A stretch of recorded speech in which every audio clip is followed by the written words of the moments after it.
Ылдамды таза айтып жүргүлө. Анда Кудай сактасын.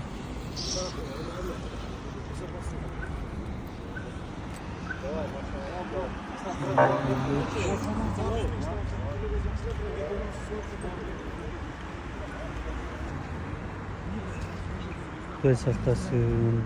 Ойлап ылдамдыкты карабайдагыла. Вот эки мотоцикл. Хорошо, широко.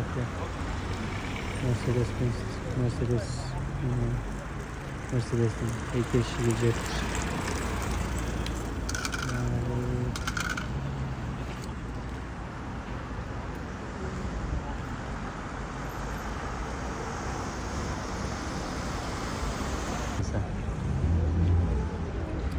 Бала главный блогер оқшайды, а?